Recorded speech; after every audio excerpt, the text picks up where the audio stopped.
मैं डॉक्टर सुरेंद्र कुमार भार्गव,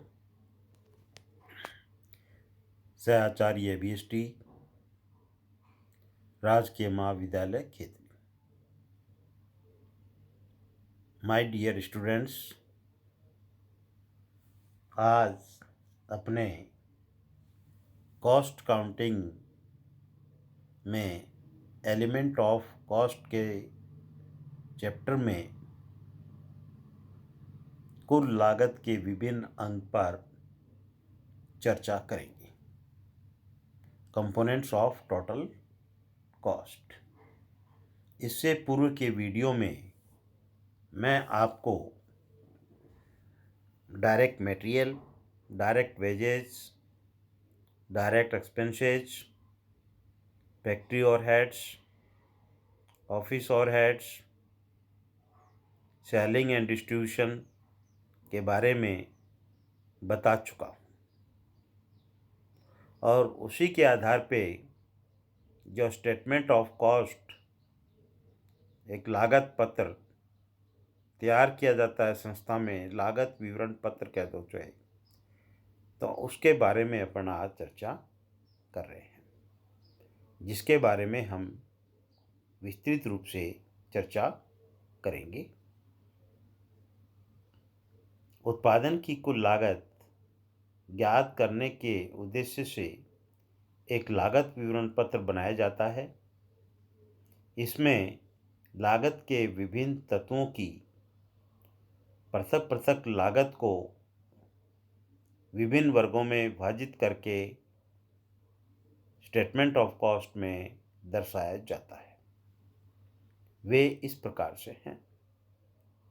पहली, prime cost, मूल लागत। प्रत्यक्ष सामग्री, प्रत्यक्ष श्रम व प्रत्यक्ष व्यय के योग को कुल प्रत्यक्ष लागत अथवा मूल लागत कहते हैं। कहने का प्राय इन तीनों को जोड़ दिया जाए, direct material, direct wages and direct expenses, तो आपकी प्राइम कॉस्ट ज्ञात हो जाएगी। नंबर 2 आपके सामने है वर्क्स कॉस्ट, कारखाना लागत। यह मूल लागत में कारखाना उपव्यय को जोड़कर ज्ञात की जाती है। कारखाना लागत अलग से ज्ञात करने का उद्देश्य कारखाना लागत पर नियंत्रण करना व कारखाने की कार्यकुशलता ज्ञात करना है। श्रम लागत श्रम घंटे या अन्य आधार पर कारखाना उपव्यय का अनुमान लगाकर व्यवसायी अनुमानित कारखाना लागत ज्ञात कर सकते हैं। इसके विभिन्न नाम भी प्रचलित हैं, जैसे factory cost, manufacturing cost, production cost. तो आपके जो पहली जो प्राइम कॉस्ट आएगी उसमें फैक्ट्री ओवरहेड जोड़ देंगे तो आपकी वर्क कॉस्ट आ जाएगी। नंबर 3 पे है कॉस्ट ऑफ प्रोडक्शन। यह कारखाना लागत में कार्यालय उपव्यय जोड़कर ज्ञात की जाएगी। इसे विक्रय उपव्यय शामिल करने से पूर्व की लागत है। इसे कार्यालय लागत, ऑफिस कॉस्ट या ग्रॉस कॉस्ट भी कहते हैं। तो आपकी नंबर 2 जो वर्क कॉस्ट है उसमें ऑफिस ओवरहेड जोड़ने के बाद आपकी कॉस्ट ऑफ प्रोडक्शन ज्ञात हो जाएगी। इसमें एक बात ध्यान रखने योग्य यो भी है, उत्पादन लागत ज्ञात करने के पश्चात वर्ष के प्रारंभ एवं अंत में शेष रहे निर्मित माल का समायोजन किया जाता है। इस उद्देश्य से प्रारंभिक स्टॉक की लागत को जोड़ दिया जाता है और अंतिम स्टॉक की लागत को घटा दिया जाता है। इसके पश्चात ज्ञात शेष राशि बेचे गए माल की उत्पादन लागत production cost of goods sold कहा जाता है। तो कॉस्ट ऑफ प्रोडक्शन में opening stock of finish goods जोड़ दिया जाएगा minus closing stock of finish goods घटा दिया जाएगा, तो आपके पास आ जाएगी production cost of goods sold. Number 4, बेचे गए माल की लागत कॉस्ट ऑफ सेल्स। बेचे गए माल की उत्पादन लागत में विक्रय एवं वितरण उपरिव्यय जोड़कर बेचे गए माल की कुल लागत ज्ञात की जाती है। विक्रय एवं वितरण व्यय सिर्फ बेची गई इकाइयों पर ही शामिल होने चाहिए, इसलिए इन्हें चार्ज करने से पूर्व निर्मित माल के स्टॉक का समायोजन कर लिया जाता है। इसे विक्रय लागत या विक्रय की लागत, सेलिंग कॉस्ट और कॉस्ट ऑफ सेल्स कहते हैं।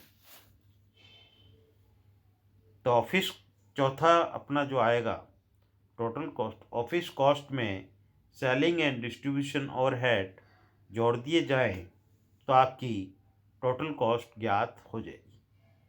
5वां देख रहे हो आप, सेल्स एंड प्रॉफिट। 5वां है सेल्स एंड प्रॉफिट। लागत में अपेक्षित लाभ जोड़ने पर विक्रय मूल्य ज्ञात किया जाता है। यदि विक्रय मूल्य व लागत ज्ञात हो तो दोनों का जो डिफरेंस होगा वो आपका लाभ अथवा हानि होगा। कहने का प्राय ये है, आपके पास फार्मूला भी दिख रहा है आपको, कॉस्ट है और उसमें प्रॉफिट जोड़ दिया जाए तो आपकी क्या आ जाएगी, सेल्स आ जाएगी। और सेल्स और कॉस्ट दोनों दी हुई है, तो सेल्स में से कॉस्ट को घटाएंगे तो आपका प्रॉफिट आ जाएगा। तो अपन ने पहले इसके कंपोनेंट्स की चर्चा कर ली कि कौन कौन से कंपोनेंट्स होंगे। अब आपके सामने एक चार्ट बना हुआ है, कुल लागत के विभिन्न अंग, different components of total cost. तो पहले 3 हैं, direct material, direct wages, direct expenses. इन तीनों को जोड़ा जाए तो मूल लागत प्राइम कॉस्ट ज्ञात हो जाएगी, नंबर 1। नंबर 2, प्राइम कॉस्ट में कारखाना उपरिव्यय फैक्ट्री ओवरहेड्स जोड़ दिए जाएं तो आपकी 2 नंबर जो है वर्क कॉस्ट ज्ञात हो जाएगी। और वर्क कॉस्ट में ऑफिस ओवरहेड कार्यालय उपरिव्यय जोड़ दिए जाएं तो आपकी नंबर 3 कॉस्ट ऑफ प्रोडक्शन ज्ञात हो जाएगी। और कॉस्ट ऑफ प्रोडक्शन में सेलिंग एंड डिस्ट्रीब्यूशन एक्सपेंसेस जोड़ दिए जाएं तो वो आपका नंबर 4 जो है टोटल कॉस्ट ऑफ सेल्स ज्ञात हो जाएगी। और टोटल कॉस्ट ऑफ सेल्स में यदि ज्ञात है आपको प्रॉफिट, तो उसको जोड़ने पे आपकी सेल्स आ जाएगी।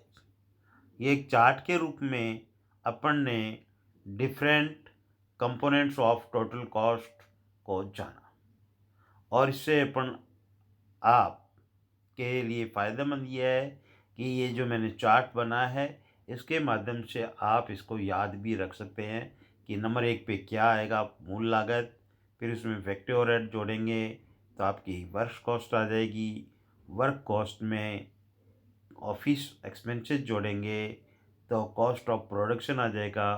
कॉस्ट ऑफ प्रोडक्शन में सेलिंग एंड डिस्ट्रीब्यूशन ओवरहेड जोड़ेंगे तो हमारी टोटल कॉस्ट आ जाएगी। इस प्रकार से ये चार्ट स्टेटमेंट ऑफ कॉस्ट बनाने में महत्वपूर्ण योगदान निभाएगा। आपको इसे याद रखना चाहिए। दूसरा, पूर्व के वीडियो में मैं आपको बता चुका हूँ कि फैक्ट्री ओवरहेड्स में कौन से खर्चे शामिल होते हैं, ऑफिस ओवरहेड में कौन से शामिल होंगे, सेलिंग एंड डिस्ट्रीब्यूशन में क्या होगा, ये आपको याद रखना पड़ेगा। और ये नाम से भी विदित है कि कारखाना उपरिव्यय, कारखाना में किए जाने वाले खर्चे, कार्यालय उपरिव्यय, ऑफिस में होने वाले, सेलिंग एंड डिस्ट्रीब्यूशन जो माल के बेचने से लेके वितरण तक किए जाने वाले खर्चे हैं, इनको शामिल किया जाएगा। आपको एक वर्क असाइनमेंट दिया जाएगा जो आपके विविधता का पता लग जाएगा कि आपको ये कितना समझ में आया है, आप इससे चार्ट को समझ पाए हैं या नहीं, और उसके आधार पे स्टेटमेंट ऑफ कॉस्ट तैयार कर पाते हैं या